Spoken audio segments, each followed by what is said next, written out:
in a very far-away land, there was a city where everybody was happy. Sometimes small problems appeared like dark clouds in the sky. But the people who lived in this beautiful city always found solutions for these problems, and the storms faded away. Children and their parents shared everything, including happiness and sadness. In the school and neighborhood, children were surrounded by friends, and they all worked to help each other, especially those in need. Learning was important for everyone in this happy city, so all the children enjoyed attending school where their teachers helped them learn many things. Children and their parents were always looking for a chance to be together and enjoyed the company of their families. One day, something terrible happened that changed the people who lived in this beautiful city completely. For unexplained reasons, everyone stopped being happy, and the city that had been full of light became empty and sad. Families did not have time to do anything, and they lost their health and happiness. Instead of talking to each other, everyone had a telephone or computer and communicated with people they did not even know.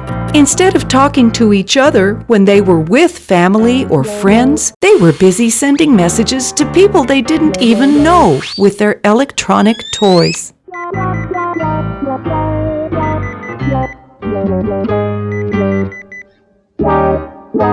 Everyone wanted to have material things that were advertised on television and the internet. They thought all these material things would make them very happy, popular, and pretty.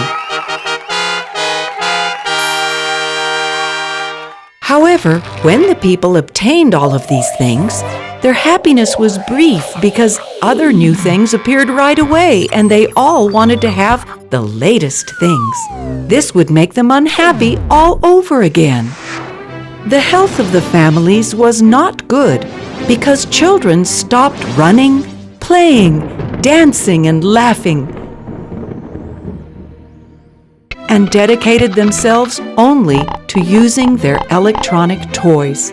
Soon, children and adults were overweight and were suffering from all kinds of illnesses.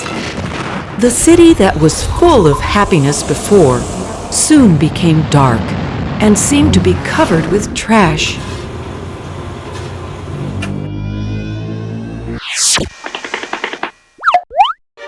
People everywhere wondered what had happened to this city that had once been so bright and was now so dark. Newspaper reporters came from everywhere trying to figure out what was happening, but couldn't find any possible cause. Soon, the newspaper reporters left, and no one cared about what was happening anymore. Pepin saw the news on television and wondered what happened to this beautiful city and worried. Could it happen to his city too?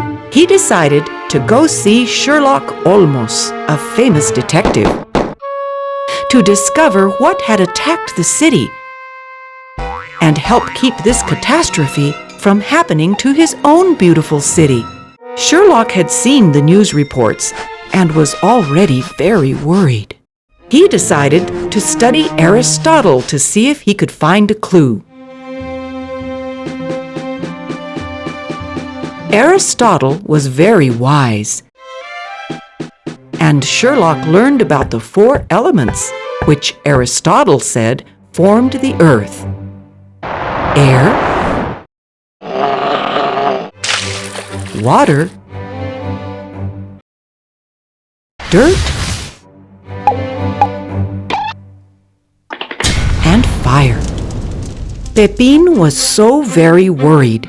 He did not even hear what Sherlock said about the 4 elements. Pepin put together all the information he could find about what happened to the beautiful city. He was very upset and spoke rapidly about all his findings, which made Sherlock very dizzy.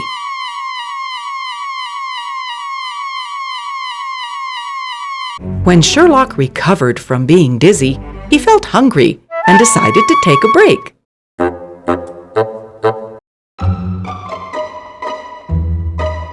Pepin did not allow him to take a break because he was very worried.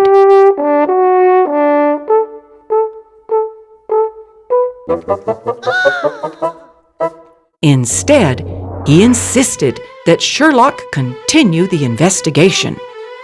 Sherlock got science books and started looking for data to discover the problem. As Pepin and Sherlock were reviewing some of the science books, they got sleepy. One of the books fell and woke them up. The book that woke them up was Super Didi's book. That gave them the idea to call Super Didi, because she had always been a fighter for justice and freedom.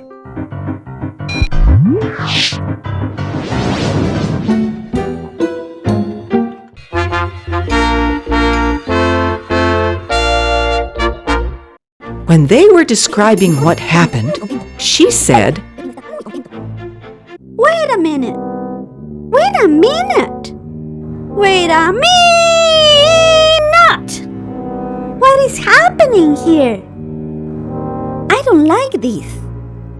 Pepin and Sherlock expected one of her famous discussions that she had with children about how to solve problems. But instead, she took out a mysterious box.